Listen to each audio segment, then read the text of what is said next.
Hello friends, welcome back to my channel. AP engineering third phase counselling ఈ రోజు నుంచి start అవబోతుంది. Third phase registration ఈ రోజు నుంచి స్టార్ట్ అవబోతుంది. ప్రక్రియ 19 నుంచి 19 to 21 రిజిస్ట్రేషన్ ఉంటుంది. 19 to 22 సర్టిఫికేట్ వెరిఫికేషన్ ఉంది. అలాగే 20 నుంచి 22 of this month web options ఉంటాయన్నమాట. You can exercise web options.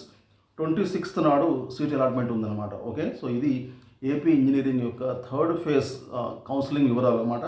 ఈరోజు నుంచి ఈ ప్రక్రియ స్టార్ట్ అవుతుంది.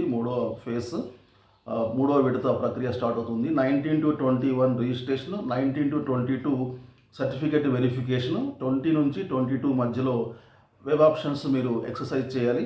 ఇక 26th నాడు సీట్ అలాట్మెంట్ ఉందన్నమాట. ఓకే, ఇది థర్డ్ ఫేజ్ సంబంధించిన వివరాలు, ఏపీ ఇంజనీరింగ్, ఏపీ ఎంసెట్ సంబంధించిన details. Okay, thank you very much. మళ్ళీ కలుద్దాం new అప్డేట్స్తో. See you very soon. Till then, take care. Bye bye. Jai Hind.